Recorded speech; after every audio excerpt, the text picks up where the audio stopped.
Good morning, good afternoon, good evening, wherever you may be on planet Earth and however you may be watching the program agenda.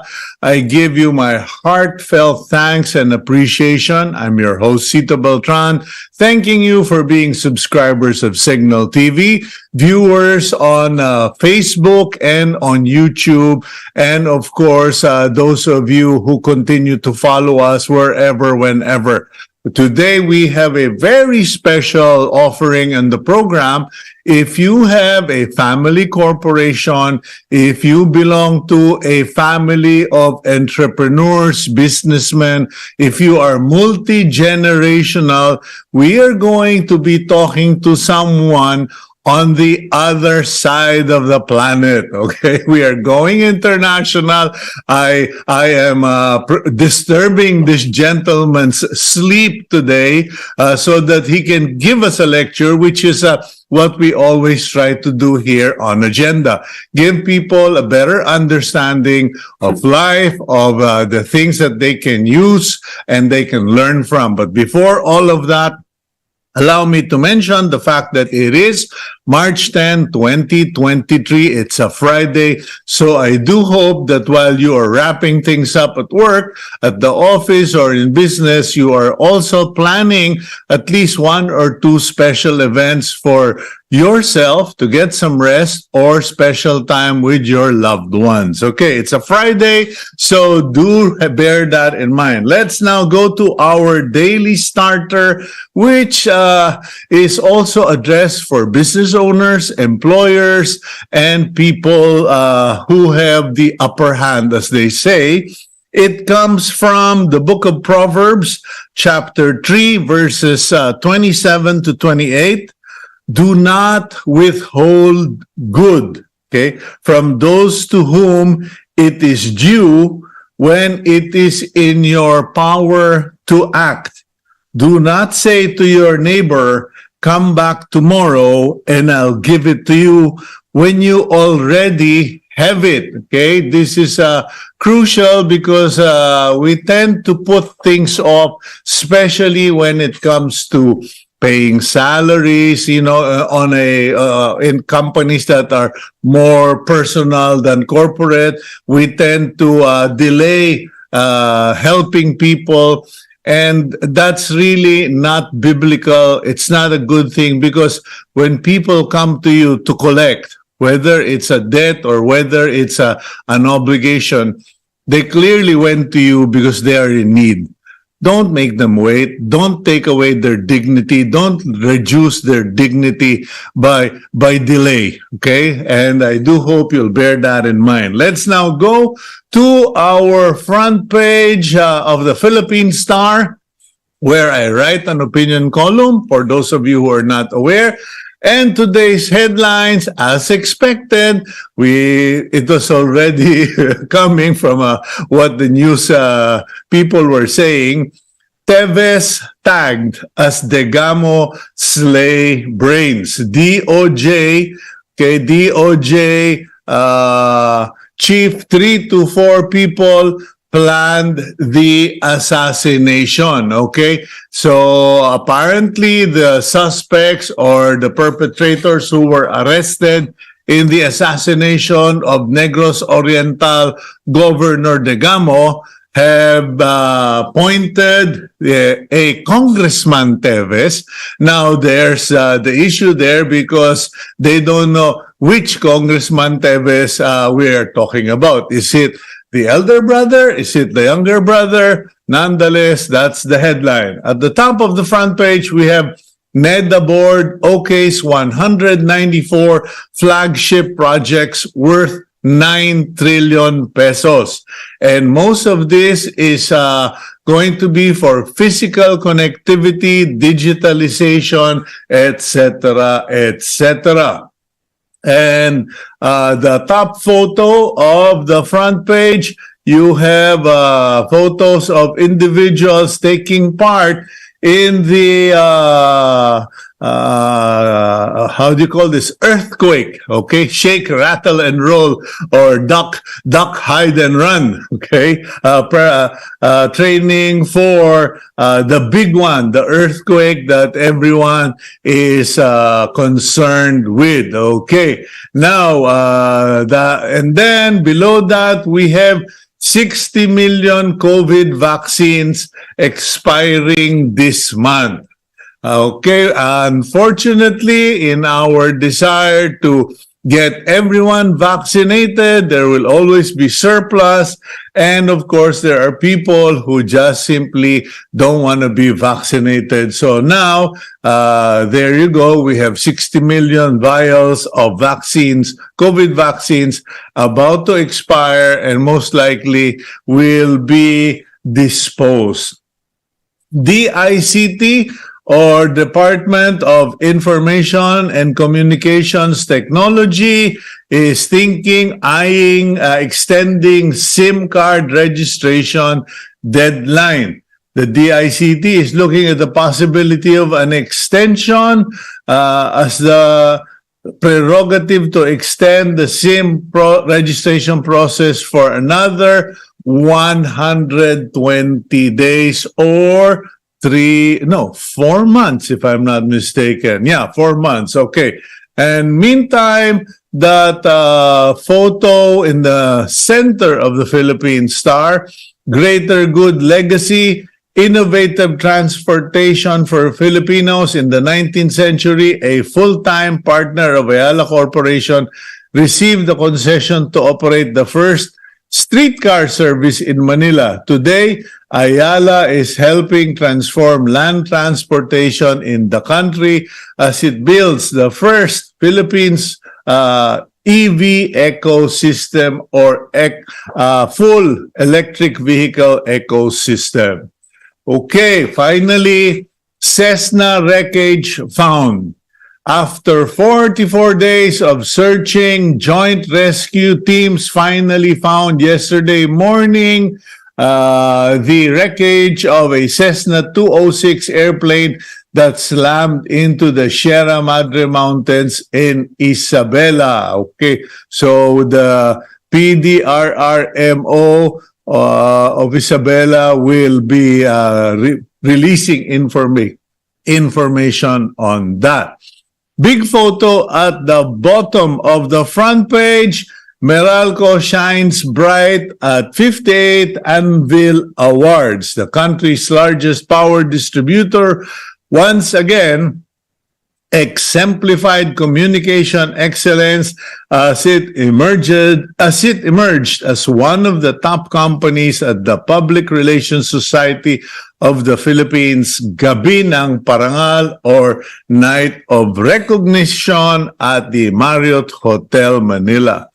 And last two stories, DOST, or Department of Science and Technology, pitches 23-seater e-jeepney, a locally developed electric jeepney, is being pitched by the DOST as an answer to the big challenge of implementing the DOTR's public utility vehicle modernization.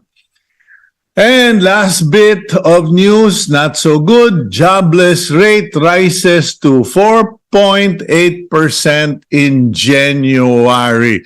So let's just all pray that that improves, because whether we like it or not, when people are jobless, the economy is affected, the government is burdened, and we all suffer. Okay, let's go for a quick break.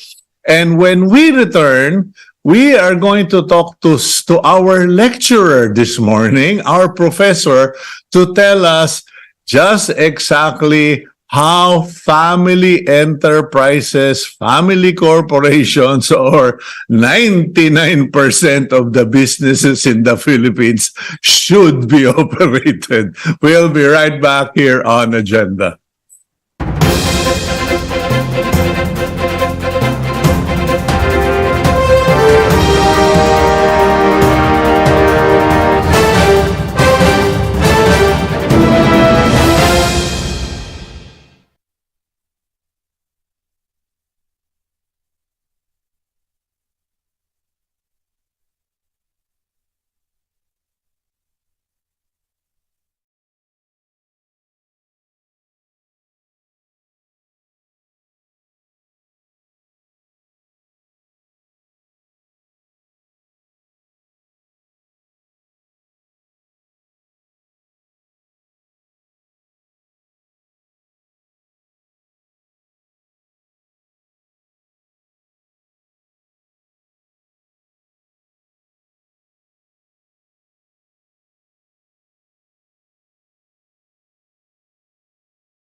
every now and then I get pitches for features or topics to write about in my column on Cito in the Philippine Star. And a few weeks ago, my friend Juno Henares, who is now with the Asian Institute of Management, talked about this lecture series that's going to happen at the AIM sometime this month.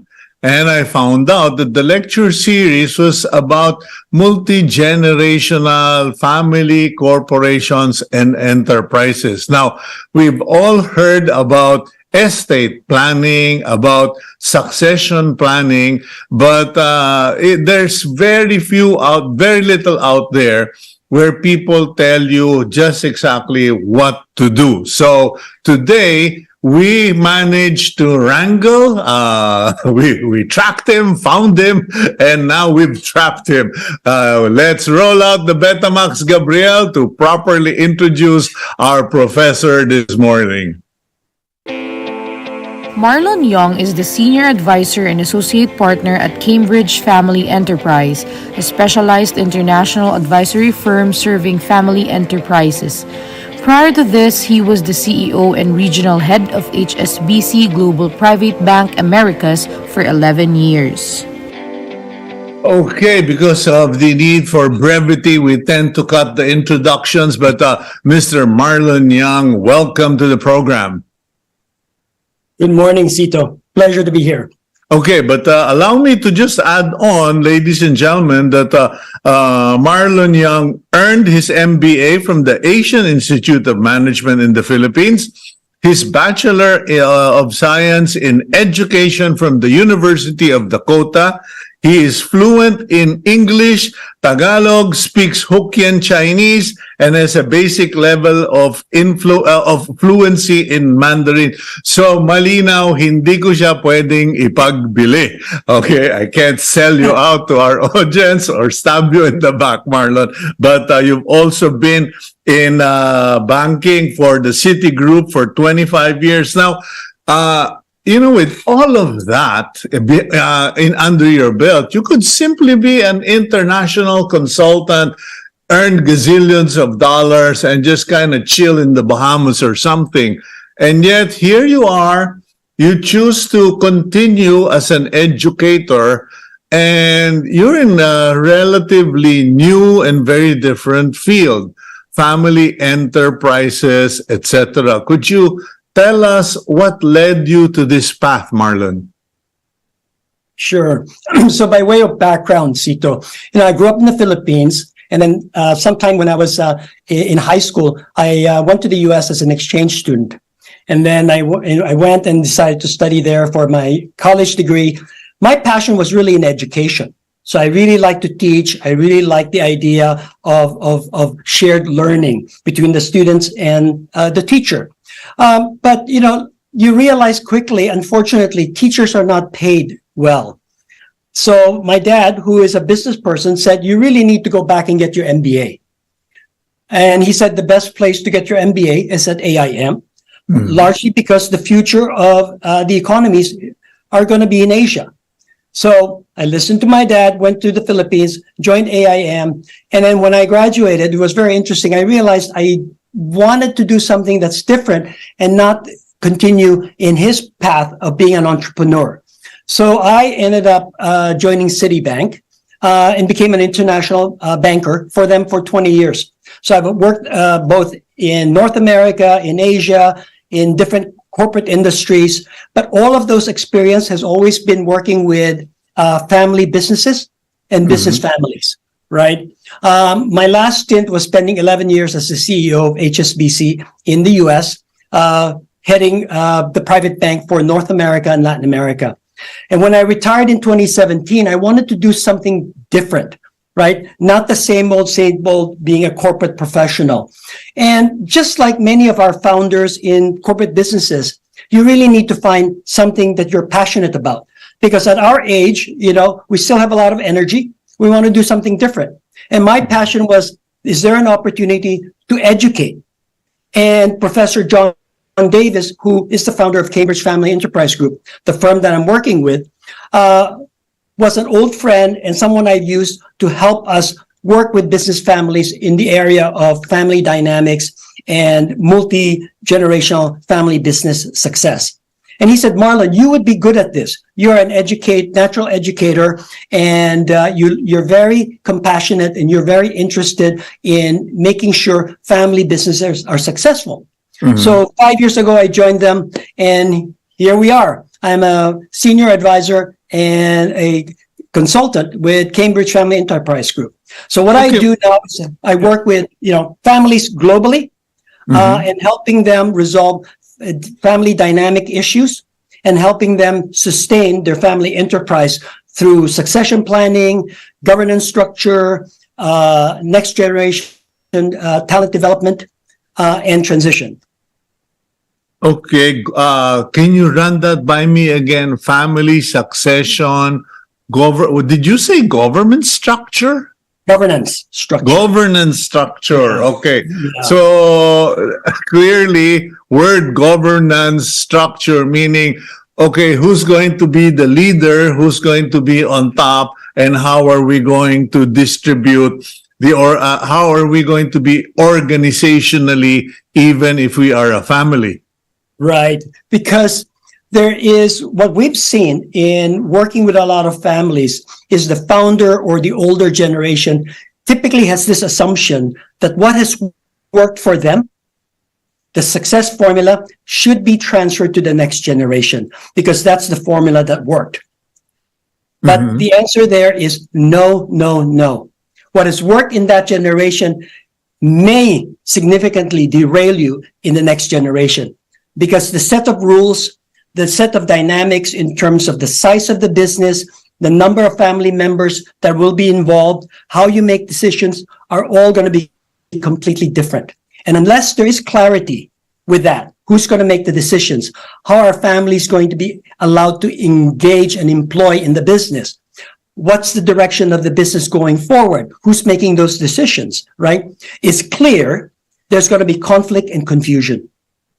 Okay, now, before we get ahead of ourselves, could you just tell us first about your organization that you're associated with, this Cambridge Family Enterprise? Because I'll be completely honest with you, when I first heard the title, I got the impression, oh, Cambridge University.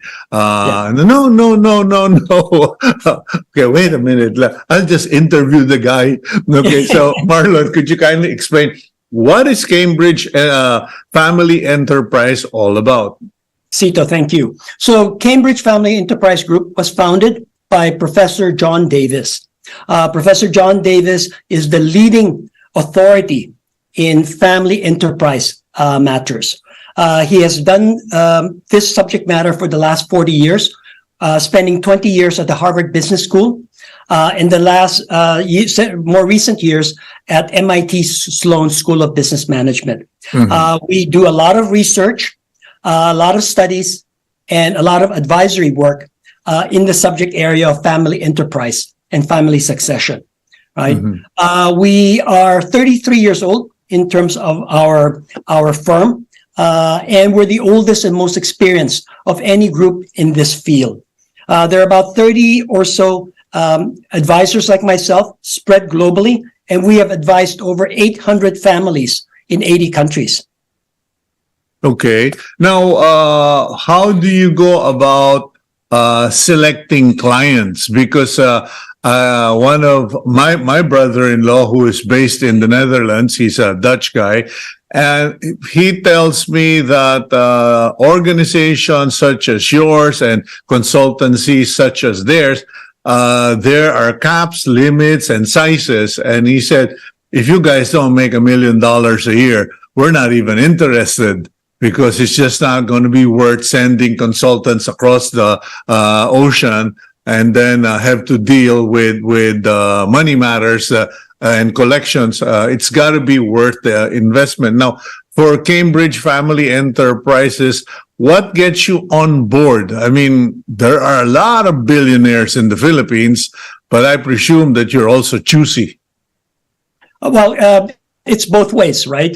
One, it's about relationship. So the family needs to be able to feel comfortable that the advisor that they're working with and the firm that they're working with is one that they can trust, that can help them in resolving some of their issues. So that's the first situation. Second, we are very good at dealing with complex situations. So our experience goes from founder to second generation, second to third, as much as eighth or ninth generation, right? So we've seen it all. We've seen the different dynamics, issues, and complexities of these family enterprise matters. What typically happens is we get the call from these families saying that, and typically it comes, it comes from either the founder or the next generation that's feeling certain stress or concern about their system. So we get the calls and we have an early conversation about what are the issues, what are the concerns, and then we present to them a proposal in terms of how we can help them. And this is a journey. Most of our clients work with us multi-years, right? Because this is not an event-driven activity where you give a solution and you walk away. This is working with them, assessing where the problems are, giving them the recommendations, and making sure that they understand and they prioritize where they want to fix those issues. And then we map out a plan with them. Generally, we do a mapping of about 6 to 12 months, and then we work with them and facilitate them on that journey. Yeah, before we lay out the drill, let me ask the question that most people should probably consider. Okay, what should people know, or I don't know how to craft this question. You got me stumped on this one, Marlon. But, how does a company realize, or what should they know that will tell them, okay, we gotta contact Marlon, we gotta contact Cambridge. What reasons or what situations, what are the alarm bells? That's it. What are the alarm bells for them to reach out to you? One of them is unresolved conflicts. Something down there in their system is brewing, and there's a concern that if these conflicts or these issues are not resolved, the system will break. So one or few of the families have realized this and reach out to us. Others who have read subject matters relating to family enterprise sustainability would say, maybe I should check this out. Let me call the experts and let me have an early discussion and see, if this is something that we can use for our own system. Okay, worst case scenario is that when the family members, the board or of directors or the senior players have already broken up into camps or taken sides, then they have a problem, correct? Yeah, and you don't want to wait until that, right? Typically what you see when there's a stress in the system is the lack of ability to communicate and discuss difficult situations, like, right? How do we grow the business going forward? How much debt do we put in? How much distribution do we make? Who's going to take over grandfather's position? Who's going to take over papa or mama's position, right? How do we pay all the family members who are coming in, but having different roles, important roles, right? So there are all these lingering issues and they don't seem to know how to resolve it. And just like what makes Cambridge, sorry, I have to ask the questions now. What makes Cambridge Family Enterprise the better option than just, some, you've lived in the Philippines, there are a lot of consultancy people, consultants and project managers or crisis manager. What makes Cambridge Family Enterprise the better option? It's really our deep and leading understanding of the family enterprise system. We've worked with 800 families right? Yeah. And these are major families that we work with in 80 countries. So, and what's interesting, Cito, because we always get this, how much knowledge do you have about our Philippine culture? You guys are based in the US, right? Yeah. And what we find is there are more similarities and concerns about family issues, regardless whether you're sitting in Dubai, Australia, Philippines, or the US. There might be nuances with national differences, that we do it this way in the Philippines, or family cultural differences. Yeah. Our family only wants male heirs to run the business, right? And I mean, we've seen also in a Thai family where the father said, the next generation, we don't want them to be in our traditional businesses. We want them to work in our startup businesses, right? So these are nuances, but at the end of the day, it's all about, you're talking about succession, communication, transition, right? The vision and the mission of the family. We always say to the family, you have to have a higher purpose than money, because money alone will not sustain your system. Okay, now sell me the idea, Marlon, because you've been here. There's so many corporations, family corporations in the Philippines, and I get my fair share of people asking for help. In fact, I just had coffee with a senior CEO the other day, and he was telling me, Cito, I don't know what to do about my son. He's so laid back, he's so relaxed, and I'm worried. And I said, your wife is intelligent, you're intelligent, your son is more intelligent than you. Sorry, that's the reality. They have more technology than we've ever had, and you and I are dying. We are old.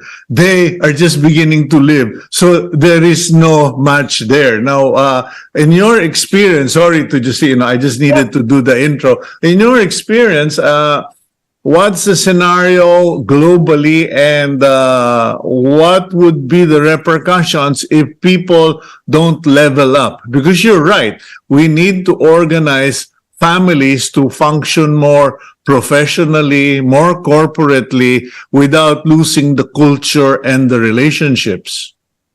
The biggest challenge is, how do you make sure that the next generation stay engaged in your system, right? Woohoo. Yeah.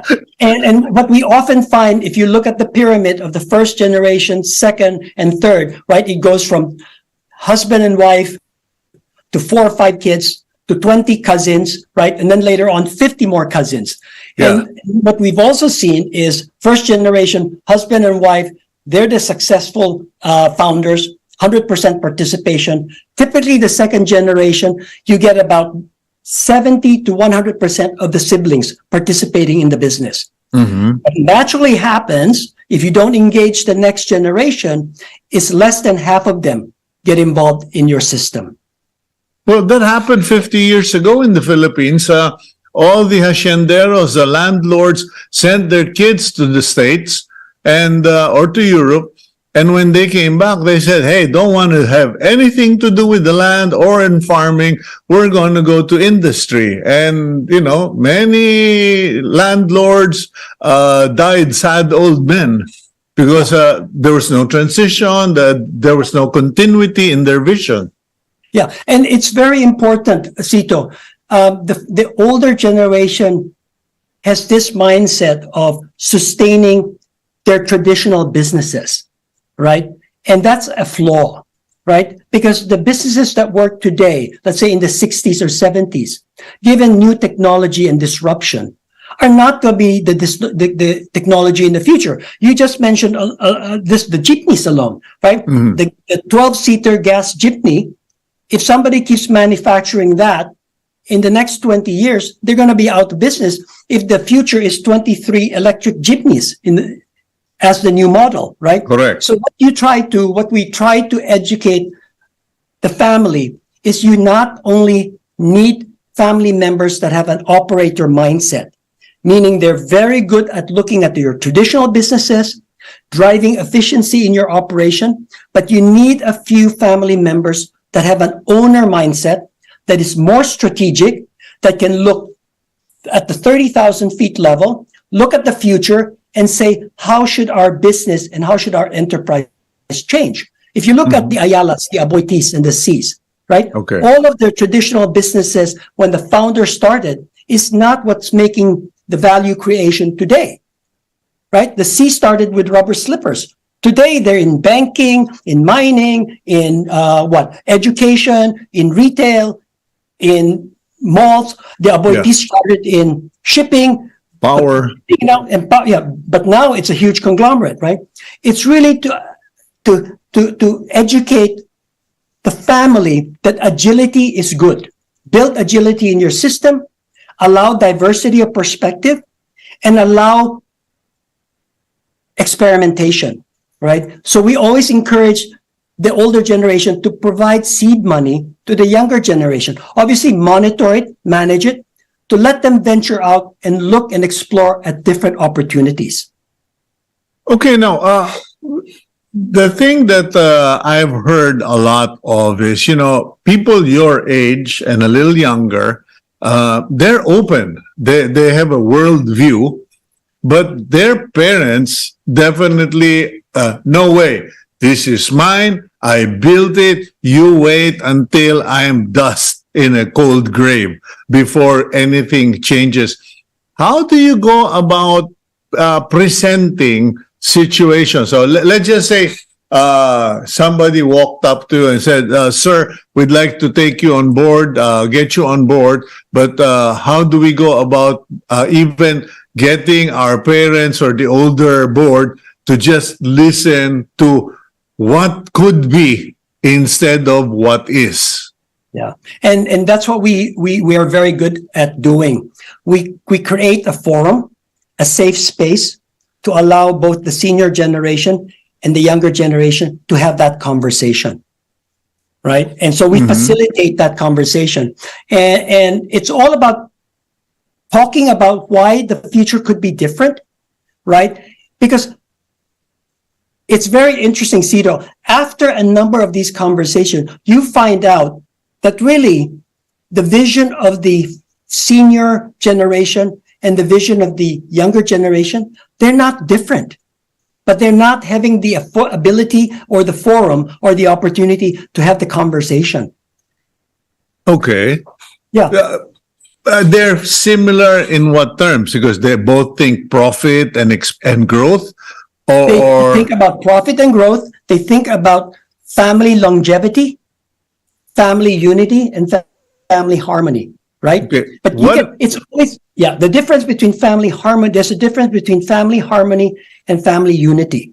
And I often in Asia, when I see families, the first thing they say is, we have a lot of conflict here, but family harmony is our priority. So we just tend to bury the conflict, right? And the problem is that conflict does not go away. And it grows. It's like a cancer. You'll just grow and grow and grow until it bursts, right? And so we say family harmony is great, but you need family unity. And the question is, what is unity? Unity is an alignment of why do you want to be together as a family group, right? I'm working with a family in the Philippines that's probably worth $500 million, 5 siblings. If they can't align in their vision and mission, right, in terms of as a family group, where do they want to move forward? Why make the lawyers rich through litigation? Why don't you just each go and take $100 million and do your own venture, right? There has to be a higher purpose that you all want to stay together and share your capital and do a joint venture together. And so that's kind of conversation that we work with the family. Yeah, because generally it's always an issue of what's my title, what's my position, what's my share, how big is my share, and I've seen people go at each other's throat on these issues, and I'm kind of like, I can't figure out how you guys became huge corporations considering your idiotic behavior. Yeah, Cito, the other thing that I've been doing this now for the last 5 years. I've also worked with business families with my banking experience. The next generation, by and large, as you have said, they're more educated, they're smarter, right? They actually are more inclusive. And by and large, the families I've worked with, the kids are not power hungry. They're not Really? looking for they're not looking for the CEO role, right? They're looking for a role where they can have a voice and they can help co-design the future of their system, right? And in fact, we have one family we're working with where the next generation says, if the senior generation doesn't want us to be the CEOs, to be the professionals in the business, but want us to be owners, but responsible owners that sit on the boards, that's well and good for us. We'll hire the professionals, right? Mm-hmm. It's those conversations that are not happening in the system that needs Okay. to happen. Yeah. Let me bring us to a quick break, Marlon. And when we come back, I'd really love for you to just lay things out, because you were talking about unresolved conflict, misalignments, etc. I never use this word, but I beg you, please, because if you share that, I'm just praying that if I can save one corporation that does well, I think we've done our mission for the show. We'll be right back here on Agenda.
Welcome back to the program Agenda, and I'm your host, Cito Beltran, with our guest, Mr. Marlon Young, who is in New York. Boy, do I miss New York City. Lived there for a very short time, and I loved it. He is the senior advisor and associate partner of Cambridge Family Enterprise Group. Now, Marlon, you were talking earlier about unresolved conflict, because family corporations, especially here in the Philippines, they say, oh, let him have his way, or just ignore it, just so we can all live peacefully. But unresolved issues about shares, positions, powers, or priorities tend to fester and break the family. Now, there's this other problem. Young people keep coming to me. They don't know how to get or connect with their parents, or how to tell their parents, please listen to us. And I'd have to tell parents, you keep lecturing your kids. They don't learn from lecturing. They learn from frying in the pan. Let them burn their fingers and they will learn. What do you have to say about that, Marlon? Cito, I absolutely agree with you. We need to give them an environment where they can experiment, but in a controlled fashion, right? Where it's not going to totally harm or destroy their system.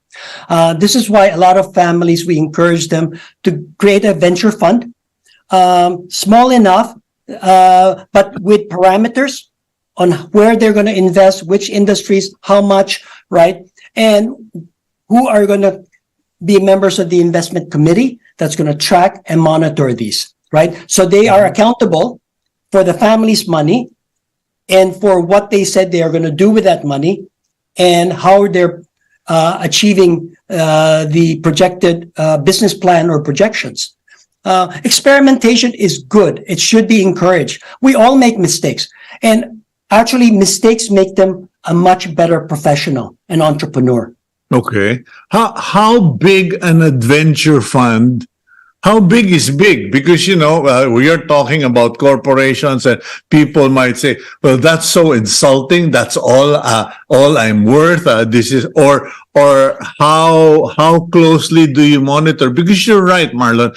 I know of someone, he went through so many companies. The family said, let him burn his fingers. But after 3 companies, it was clear to the father that, you know what, you're not really a businessman. You try to be a businessman, but you're not a businessman. Maybe you should just be the business owner and you get people to run the business for you. And that kind of assessment, if it's an objective assessment, it's important and it's good to communicate that to the next generation, right? Because not everybody is going to be good as an owner operator, But what's important is, as we know, especially in the Philippine law, where the direct descendants are allowed shares of the family business, right? It's so important that these next generation understand their role as a responsible owner. What does it mean? If I sit as an owner, I'm not in the business, what are my rights and what are my decision authorities that I can exercise as an owner typically it's in an owner's board, right? It's not on an exco, right? So what we actually, so you asked the question about what is governance. And so we create a structure where the family sits at the top as shared owners, and they have a representative group called Owners Board that works directly with the corporate board, right? That understands the long-term vision of the owners and puts that into a strategic vision. The board does that and then gives it to the executive committee to create a business plan, right? And there are decision rights across those. And then what we say to family members, let's look at your family talent and see where we can put them. Because as you said, not all of them are going to be owner operators. Yeah, or not all of them have the right attitude or temperament. Right. And so it's so important to have a family employment policy that says, what are the rules that and regulations by which a family member can come in and be employed? And what are the rules and regulations if they are not performing up to a certain standard, they can be terminated, right? We need to understand that a family business has 3 dimensions. There's the family side, the ownership side, and the business, right? And you have to know which hat you're wearing. So the father that says, my son is not performing well, we hope that he's sitting and wearing, let's say, the chairman of the board hat and say, son, you're not performing well, you're fired. But then he can go back and play the father role and say, son, I'm sorry that it didn't work out. I still love you, right? Let's help you find something that you're more passionate and that you can be more successful. It's being able to separate those. And the problem with a lot of families, they're not trained to do that, and they get convoluted, right? And things get very emotional. Yeah, and it gets bigger and plentier. I know it's not the right English, but it's a definition. There's plenty more where that came from, meaning there are cousins, siblings, etc. And I know that some of the family corporations in the Philippines, they have an internship policy. You go through the internship for 6 months or 1 year. You will only be in this level of authority up to so many years. And then when you've proven yourself, then maybe, just maybe, you might go into executive level. But how do you address that when, there are 4 or 5 brothers and there are so many, there are wives, there are nephews, nieces, and everybody needs a job? The way I position it, Cito, is your biggest challenge is you don't impose a family employment policy based on meritocracy. Your best family talent will walk away. They're just going to go and join a professional company and create a career there, right? And so what you end up with is mediocre and poor family talent that's going to take over your family system. And Okay, that- what about the ate kuya hierarchy? You're clearly of Chinese descent. You already mentioned that in the Chinese culture or family culture, it's the males who get the job titles. The females are generally, well, at least in the past decade, they were frowned upon as becoming heads of the companies. But there's also a very strong drive regarding who came first. Historically, there is. Best practice is the best talent takes the most senior role, right? And what we remind families is, as you're looking at succession and transition, fair is not about being equal. Fair is not equal, and equal is not fair. Keep that in mind. Fair is not It's being not about being equal, okay. right? So that, that you're all siblings, so all of you become CEOs. That's being equal, right? But that's not being fair to your system.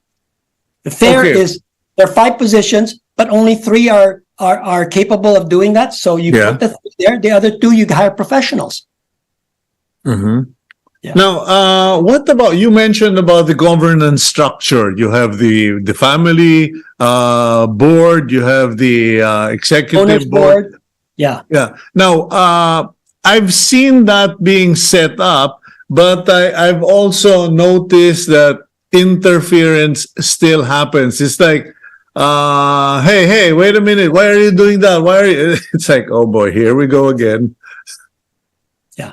The biggest failure that we see is a lot of families get very excited about wanting to do this, succession planning, governance structures. So they have very nice family constitutions, family employment policy, conflict of interest policy, non-compete policy, all very nicely documented. Yeah. But then it's collecting dust in their drawer, right? Because Yeah. it's not being practiced. So to truly be effective is not only do you co-design your structure, co-develop all the policies together, but make sure that all the governance groups that you've designed and all the policies are properly adhered to. So there has to be an enforcement of all of these policies and structures. Otherwise, it will fail. This is the reason why less than 15% of families are able to sustain past the 3rd generation, Cito. Okay, Less but- than 15%. But that also is what happens to all the work that companies such as yours do. Cambridge Family Enterprise will come in, assess everybody, do the profile, do the analysis, do the studies, and then come up with a whole, a foot thick of to-do lists. But here's your check, Mr. Young. We don't go away. So, Cito, we don't go away. Yeah, we work with the family side by side as a journey, right? So some of the families, we have one family that's now 8th generation. They've been with us for 15 years. Wow. Yeah. So, this is a journey, and this is about understanding the family system, right? And being there when they need you. It's very intense in the first 1 or 2 years, but over time, as their system is functioning well, we really step away. And then we come what we call annually to do a health check. We'll come in, we'll talk to different people in the different system, what's working, what's not working. And then we go to the family council or the owners board, and we'll communicate and say, all of these things that you've laid out, these are the things that are working well. These are the things that seem to have hiccups, or these are the things that are being derailed. What should we do, right? And this is really a partnership. Okay, now, this being a television program or a show, I really can't do the deep dive and the extensive discussion.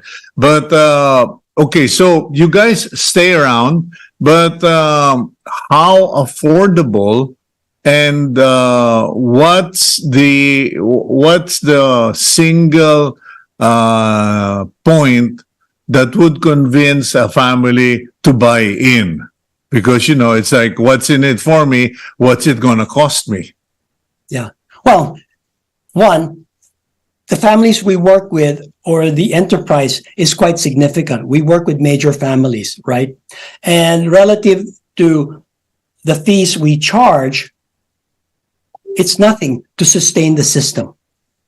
Put it that way, right? Okay. Nothing. So, if you really believe that you want family sustainability over multiple generations, it's like going to your doctor, your best doctor, and getting an annual checkup later on. Mm-hmm. Or your specialist and getting your regular routine checkup and making sure that you're getting the best advice and best medication.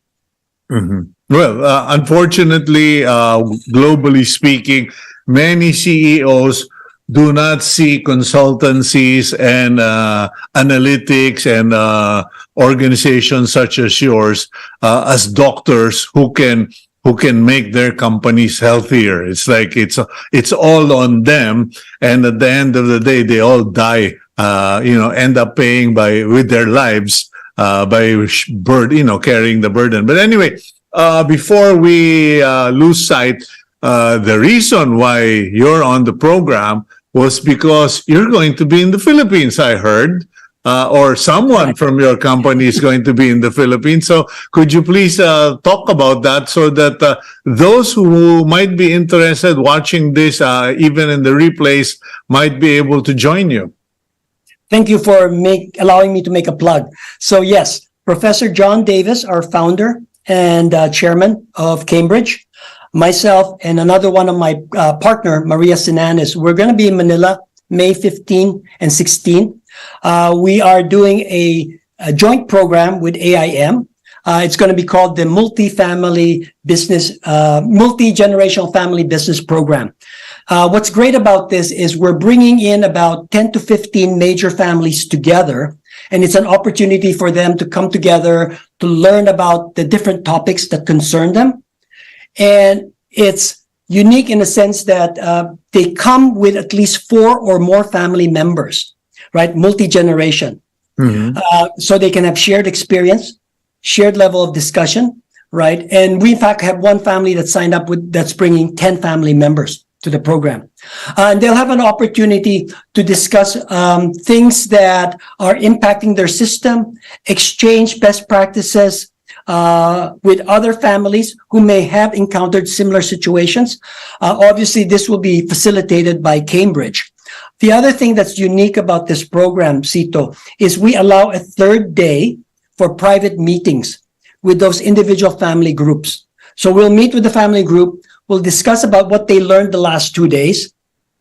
What are some of the issues that may linger in their mind that they would like some recommendations, and we'll help them hopefully be able to help define possible next steps to help them fix those situations.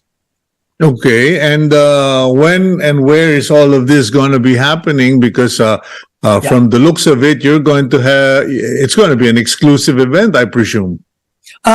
As we said, it's about 12 to 15 families, right, of about 4 or more that will be participating. So it's an intimate group. It'll be at the Fairmont Hotel. If they want more information, they can contact the Asian Institute of Management in I guess they're called the Top Management Program. Yeah, and what about for others who might be interested in, because, a lot of the families here tend to keep things very private. They don't even want people to know that they went to see a doctor, much less a management consultancy group such as yours. Yeah, they can contact us. So if they go into Cambridge Family Enterprise Group, right, there's a portal there where they can anonymously put a question or a comment saying they'd like to speak to a partner of Cambridge, and our one of the specialists will contact them for a private conversation. Okay, and are you guys planning to set up shop in this part of the world? We have been asked a number of times. We haven't made a firm decision at this time, but it's under consideration, Cito. Well, There's a significant need. I strongly suggest you do so, both from the corporate social responsibility. Also, it would be a wise thing to do in terms of profitability, but more importantly, because a lot of the companies here, they're good companies with good people, but being an island, we tend to limit ourselves. And you guys coming from outside, as they say, there is wisdom in the counsel of many. Okay. Well, Marlon, thank you very much for your time. And I do hope to break bread with you, or at least have another interview, if you would, one of these days, and with your founder. Thank you very much. Pleasure. Thank you, Cito. Okay, that's Marlon Young of the Cambridge Family Enterprise and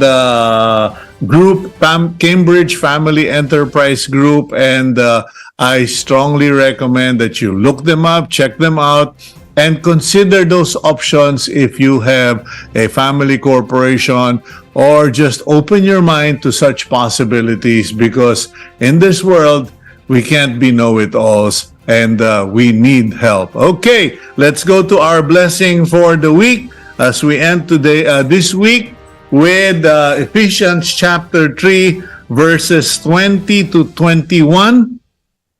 Now to him who is able to do far more abundantly than all that we ask or think, according to the power at work within us, to him be glory in the church and in Christ Jesus throughout all generations, forever and ever. Amen. I'm Cito Beltran, thanking you for joining us this week. God bless all of you.